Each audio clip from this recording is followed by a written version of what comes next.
Haleluya, haleluya, puji Tuhan. Saudaraku yang dikasih oleh Tuhan, Shalom.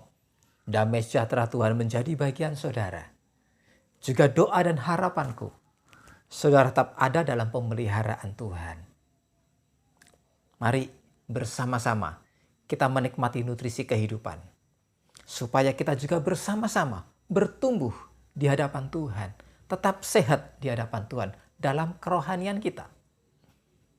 Beberapa waktu yang lalu kita sudah berbicara bagaimana seorang pemimpin, seorang Raja Ahab yang hidupnya tidak takut kepada Tuhan. Dia membuat patung justru tepat di kota Samaria, ibu kota kerajaan itu. Dia juga mengambil istri orang Sidon, seorang penyembah berhala. Saudara yang dikasih oleh Tuhan, mari kita lanjutkan lagi. 1 Raja-Raja pasal yang ke-16. 1 Raja-Raja pasal yang ke-16 ayat yang ke-34. Demikian bunyi firman Tuhan. Pada zamannya itu Hiel, orang Betel, membangun kembali Yeriko dengan membayarkan nyawa Abiram, anaknya yang sulung. Ia meletakkan dasar kota itu dan dengan membayarkan nyawa Segub, anaknya yang bungsu, ia memasang pintu gerbangnya sesuai dengan firman Tuhan yang diucapkannya dengan perantaran Yosua bin Nun. Saudaraku yang dikasih oleh Tuhan, Betel, rumah Allah. Yakub pernah berjumpa dengan Allah di sana. Wilayahnya ada dalam pemerintahan Raja Ahab. Hiel, dia berani membangun Yeriko. Berani membangun tembok Yeriko. Itu sebabnya dia juga berani melawan keperkasaan Tuhan. Dia berani melawan kedaulatan Tuhan. Kekuatan Tuhan dilawan oleh Hiel. Dengan cara membangun Yeriko kembali. Mengapa demikian? Yeriko yang sudah runtuh, Yeriko yang sudah hancur itu, sejak mulai Yosua yang memimpin bangsa Israel, melalui tangan Tuhan, hanya tangan Tuhan saja yang menghancurkan itu. Kekuatan tangan Tuhan yang menghancurkan, bukan bangsa Israel. Bangsa Israel hanya berkeliling. Hanya mengelilingi kota Yeriko itu. Tembok Yeriko dikelilingi saja. Dengan tidak mengatakan apapun. Hanya berdiam saja. Tidak sepatah kata pun muncul di antara mereka.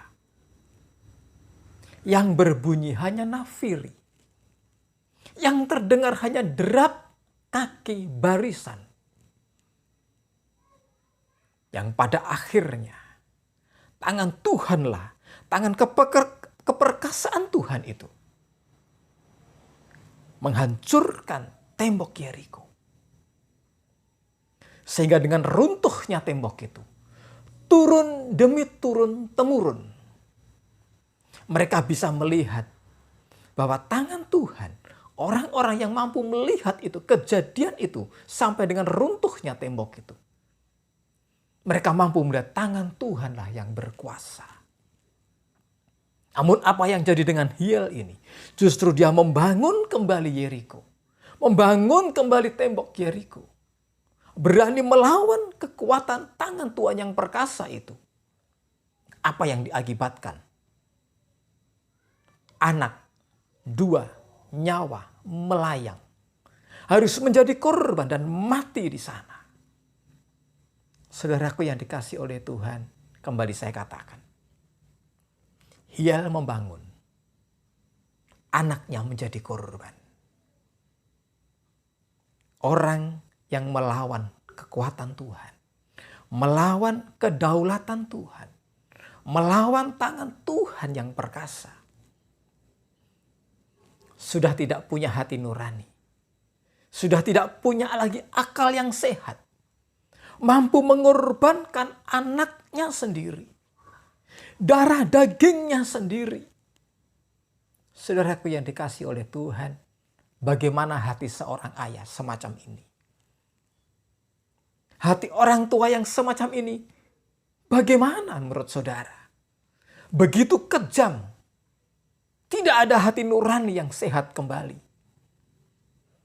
Seorang pemimpin yang semacam ini rela mengorbankan anak buahnya. Sangat berbahaya. Saudaraku yang dikasihi oleh Tuhan, mengerikan sekali. Pemimpin yang semacam ini, orang tua yang semacam ini, pemimpin kepala rumah tangga yang semacam ini, mengerikan sekali. Darah dagingnya menjadi korban. Tidak ada rasa sayang, tidak ada rasa cinta kepada anak, kepada keluarga. Yang besar hanya rela keakuannya, membesarkan diri, akunya, egonya. Dan itu mampu melawan kepada Allah. Siapa saya dan saudara? Kalau saya dan saudara mampu melawan kepada Dia. Kita ini seperti uap yang sebentar saja hilang. Seperti bunga yang mekar pagi hari. Siang pun kena sinar matahari dan layu kembali. Bagaimana kita bisa melawan kekuatan Tuhan, keperkasaan tangan Tuhan. Namun Hiel memberanikan diri. Dengan egonya itu, dia berani melawan kepada Allah. Saudaraku yang dikasihi oleh Tuhan, Hiel menjadi pelajaran buat saya dan saudara. Kita mampu bercermin di dalamnya. Jangan sampai saya dan saudara mampu melawan kepada Dia.